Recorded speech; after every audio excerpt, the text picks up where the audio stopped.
తర్వాత మా తెలిసిన వాళ్ళు ఉంటే మా పెద్ద వాళ్ళేమో అక్క నువ్వు ఉన్నావు కదా మరి వారం రోజులు మరి అత్తయ్య గారు ఉంటారు, మేము వాళ్ళు వెళ్ళిపోతున్నామమ్మా మేము ఉంటాం. అక్కడ ఎవరు వాళ్ళు అసలు అర్థం మాట్లాడదు నాతోటి, ఎవరు మాట్లాడరు. అది ఇంకా అమ్మ చచ్చిపోద్ది ఇంకా వద్దు తీసుకురా మళ్ళీ రేపు రావచ్చు అని చెప్పి. ఎందుకు అలా బిహేవ్ చేసి ఉంటారంటారు? ఆవిడికి తెలియాలి.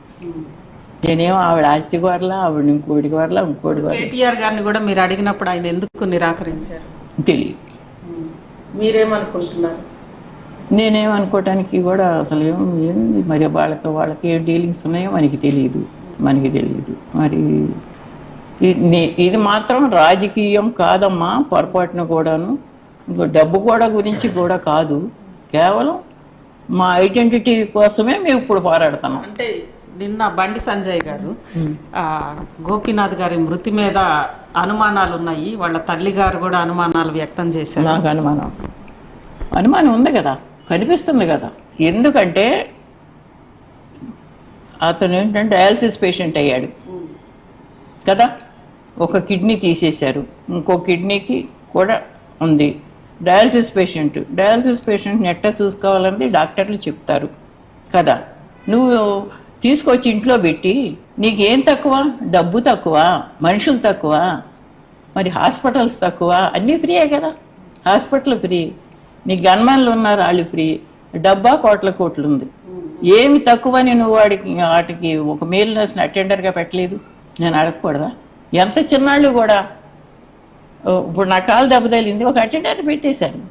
మనం చూడటం వద్దో లేదు, వాళ్ళు చూడక కాదు, ఏళ్ళకి చూడకపోతే కష్టం కదా అని. అట్లాగే ఎంత చిన్నాళ్ళకు కూడా జబ్బు చేస్తే అటెండర్లు పెడుతున్నారా లేదా? నీకు ఎందుకు పెట్టలే? నీకు ఇన్ని తెలుసు. ఇప్పుడు నేను గోపీనాథ్ కంటే కూడా నేను బాగా చేస్తానన్న ఎమ్మెల్యేగా చేస్తానని సవాల్ చేస్తుందండి. ఇప్పుడు చెయ్యాలి, భగవంతుడు దేవాలి. అది మరి ఇన్ని తెలిసినప్పుడు ఆడి దగ్గర ఒక మేల్ నర్సునో లేకపోతే ఒక జూనియర్ డాక్టర్ని అటెండర్గా పెట్టాలని తెలియదా? ఎప్పటికప్పుడు చూసుకోవాలి కదా. ఎంత సీరియస్ కేసు అది. ఈ 4 నెలలు దాటిపోతే కిడ్నీ వేస్తే ఇంకా 15 సంవత్సరాలు బతుకుతాడని ఆ డాక్టరే చెప్పాడు. ఆ డాక్టర్తో ఇప్పుడు చెప్పిస్తాం మీకు, ఆపరేషన్ చేసిన డాక్టర్తో. ఈ 4 నెలలు 3 నెలలు నీకు చేత కాకపోతే హాస్పిటల్లో ఉంచవలసింది కదా, వాళ్ళే కట్టుకునేవాళ్ళు కదా. ఏమ్మా నీకు పనులుంటే హాస్పిటల్లో ఉంచవలసిందే కదా, వాళ్ళే కట్టుకునేవాళ్ళు కదా. వాడికంటే నీకు ఎక్కువ ఏం పని వచ్చింది? అందరూ వదిలిపెట్టి వెళ్ళిపోయిన తర్వాత స్ట్రోక్ వచ్చింది. ఏంటి జవాబుదారి ఏంటి? అసలు ఆ స్ట్రోక్ రావడానికి ఏంటి? టైం టు టైం లేకపోవటం వల్లే కదా. ఎంతమంది డయాలసిస్ పేషెంట్లు బతుకుతున్నారు చెప్పమ్మా. మరి నాకు సందేహం ఉంది, కానీ నేను ఎవరికి భగవంతుడితో తప్ప ఎవరితో చెప్పుకోలేను. అక్కడికి వెళ్ళిన తర్వాత చూడలేకపోవటం ఏంటి? ఆ జూనియర్ డాక్టర్లతో ట్రీట్మెంట్ చేయించడం ఏంటి? అది ఏం ట్రీట్మెంట్ జరుగుతుందో వాళ్ళకి చెప్పొద్దని చెప్పడం ఏంటి? ఇవన్నీ చెప్పొద్దని చెప్పిందంటే ఏం ట్రీట్మెంట్ జరుగుతుందో వాళ్ళకి తెలియటానికి వల్ల కాదు. ఇదంతా మరి సందేహంగా ఏముంది. తర్వాత ఏంటంటే ఈ పిల్లడికి ఫోన్ చేసి అంతా రిపోర్ట్ అయిపోతుంది, ఆ అబ్బాయి చెప్తాడులేండి, నువ్వు వచ్చే లాభం లేదు రాబాకు, మీ నాన్న పోయాడు రాబాకు. ఏంటి ఆ పక్కనాడు ఒకడేమో తర్వాత వస్తాను అంటే, ఇంకా తర్వాత ఫోన్ చేసి వస్తానంటే, ఏంటి ఇక్కడికి వచ్చేది, నువ్వు ఇక్కడికి వచ్చి ఏం చేస్తావు? మీ నాన్న 8 కోట్లు బొక్క పెట్టాడు, ఇక్కడ వచ్చిన రా ఆ అప్పంతా నువ్వు తీర్చు. ఎందుకు ఇక్కడికి వచ్చేది? అక్కడే నీకు అక్కడ మూల ఉద్యోగం ఇప్పిస్తాను, అక్కడ పడి ఉండమని చెప్పి వాగాడంట. అది ఆ బాబు చెప్తున్నాం. ఇవన్నీ ఏంటి?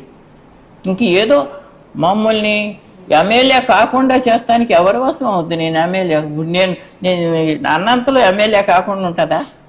ఇవాళ నేను ఎమ్మెల్యే గురించి కాదు, నువ్వెందుకు పెట్టావు? అప్పుడు నీకు కౌంటర్ నేను పెట్టాలా వద్దా? అది చెప్పండి అమ్మా. మీరు కౌంటర్ పెట్టకుండా కూర్చోవాలా? మరి నేను చేసిన తప్పేంటి? కౌంటరేగా పెట్టింది నేనేంటి ఇప్పుడు వీడేంటి బాబేంటి కౌంటరేగా పెట్టింది, ఆ కౌంటరే తిరుగుతూ ఉంది. మొన్న ఎంఆర్ఓ వివాదం అంతా ఫ్యామిలీ సర్టిఫికేట్ గురించి. అవునేనమ్మా, తనే పెట్టింది. మరి క్యాన్సిల్ చేయించుకోవాలిగా, మేము క్యాన్సిల్ చేసుకోవడానికి తిరుగుతున్నాం. ఆ ఎంఆర్ఓ ఏం చేశాడంటే ఆవిడ్ని రమ్మన్నాడు, వచ్చింది వీళ్ళ పిల్లలు. ఇది నీ ఎలక్షన్కి మాకు సంబంధం, ముడ్డి మీద కొడితే మూతిపళ్ళు రాలి అని శాస్త్రం చెప్తారు. ఏమిటి మీ సంగతి ఏంటి? అసలు నోరు వచ్చిందని వాగేస్తారా? నేను మిమ్మల్ని కూడా అడుగుతున్నా, నోరు వచ్చిందని వాగేస్తారా? చెప్పండి ఈ సంగతి జనాలకి. ఇది తప్పు కాదా ఇటువంటి మాటలు మాట్లాడటం? ఇంకెన్ని అబండాలు వేస్తాయి? చేసినంతకాలం చేసింది, ఇంకెన్ని అబండాలు వేస్తుంది ఆ కొడుకుని మింగేసిన తర్వాత. కంటితో చూసుకోవడానికి కూడా లేకుండా అందరూ చూశారు టీవీలో. ఈ పత్తి తల్లే కబుర్లు చెప్తే సరిపోతుందా? ఎట్టా పెంచుకున్నానమ్మా చిన్నప్పటి నుంచి. ఆడికి కూడా 20 సంవత్సరాలు 22 సంవత్సరాలు తండ్రి చనిపోతే నా పెద్ద కొడుకు నేను వెనకాల నుండి. ఇప్పుడు పొలిటికల్ అంటే ఎంత కావాలి ఖర్చులు? అప్పుడు గోపీనాథ్ తెలుగుదేశంలో ఎంత ఖర్చులు పెట్టేవాడు ఒక్కసారి ఎవరినన్నా అడగండి. ఎంత ఖర్చులు పెట్టేవాడు. కారు మీద తప్ప తిరిగేవాడు కాదు తెలుసా? అప్పుడు ఎవరు కారు ఉండేది కాదు చాలా వరకు. ఇప్పుడు చీకల కృష్ణారెడ్డి ఏంటి, రామ్మోహన్ రెడ్డి ఏంటి, వాళ్ళందరిని అడగండి ఎంత ఖర్చు జల్సాగా తిరిగేవాడు. మరి మేము సంపాదించి ఇవ్వబట్టే కదా వాడు జల్సాగా తిరిగింది. తిరుగుతా సంపాదించుకునే వాళ్ళు ఎవరన్నా ఉంటారా? ఇప్పుడు నువ్వు ఇది వదిలేసి తిరుగుతుంటే నీకు డబ్బులు వస్తుందా? అట్లా మేము పెంచుకున్నాం. పెండ్లు కూడా అంత గ్రాండ్గా చేసాం అడగండి. చాలా అసలు అందరూ అవును అసలు ఎంత గ్రాండ్గా జరిగిందో ఆ రోజుల్లో అందరూ ఆశ్చర్యపోయారు. అది మరి ఇన్ని చేసుకున్న తర్వాత నువ్వేవి కాదు అని చెప్పంటే సరే నాకేముంది, నా దారి నాకేం బాధ లేదు. నాకేమన్నా ఆస్తులు ఇచ్చారా? నాకేమన్నా చూపెట్టాడా? ఏమీ లేదు. నేను అడగక్కర్లేదు. నేనేంటంటే బాబీ డివోటీ, నాకేదో ఒక ముద్దన్న ఉంటే నాకు సరిపోతుంది, నాకేం అక్కర్లేదు. మరి ఎందుకు చేస్తుందో ఏమిటో నన్ను ఇంకా అర్థం కావట్లేదు. ఏమీ కాదండి, రాక్షసత్వం. ఏమని డబ్బు ఉంది కదా, డబ్బు ఉంది. పార్టీ టికెట్ అంతకుముందు అంటుందంట, అన్న చచ్చిపోతే పార్టీ టికెట్ నాకే వస్తుంది అంటుందని కొంతమంది చెప్పారు. అది నిజాంత అబద్ధం ఎంతో తెలియాలి. కానీ రూమర్స్ వినిపించినాయి. ఇప్పుడు మీరు చెప్పిన రూమర్స్ అల్లేనే మేము వచ్చి వాళ్ళని చెడగొడతామని రూమర్స్ అల్లేనే నాకు ఎప్పుడు సంవత్సరం క్రితమే ఇంకా అంతకుముందు నుంచి కూడా అన్న తర్వాత నాకే వస్తుంది పార్టీ టికెట్, అన్న తర్వాత నాకే వస్తుంది పార్టీ టికెట్. అంటే ముందు నుంచే వారికి పోటీ చేయాలనే ఐడియా ఉంది. ఉండబట్టే కదా మరి ఆడు చచ్చిపోయి 10 రోజులు అవ్వకముందే మొదలుపెట్టి మరి ఇవన్నీ చేసుకుంటాం. వాళ్ళు పార్టీ వాళ్ళు ఇవ్వాలంటే వాళ్ళు పిలిచిస్తారు, వాళ్ళు చూసుకుంటారు. మరి ఈవిడ తిరిగి ఇట్లా చేస్తుందంటే ఇప్పుడు ఎవరైనా సరే నేను తప్పు అనను. కానీ ఇప్పుడు తతిమా వాళ్ళు అందరికీ భర్తలు పోయిన వాళ్ళు వచ్చి ఇట్ట ఎప్పుడైనా తిరిగారా? సబిత ఉంది ఇట్ట రోజు వెళ్ళమ్మడి తిరిగిందా? ఇందిరారెడ్డి పోతే వాళ్ళే చేసుకున్నారు. చివరి టైం మాత్రం ఒకసారి తీసుకొచ్చి క్యాండిడేట్ని చూపించారు.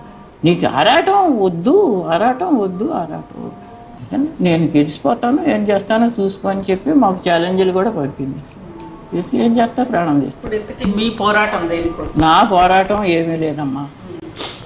నేను ఎట్లా చచ్చిపోయినా గోపీనాథ్ కొడుక్కి ఆడి ఐడెంటిటీ కావాలి. ఆడి ఐడెంటిటీ కదా, ఆడి హక్కులన్నీ కావాలి. గోపీనాథ్ కొడుకుగా వాడి హక్కులన్నీ కావాలి. ఆస్తి హక్కు, వారసత్వం హక్కు అన్నీ కావాలి. ఇప్పుడు ఫ్యామిలీ సర్టిఫికేట్లో బాబు పేరు లేదు. తను తెచ్చుకున్న ఫ్యామిలీ సర్టిఫికేట్లో ఎవరి పేరు లేదు. తన 3 పిల్లలు, తన 4. ఒకటి అంటే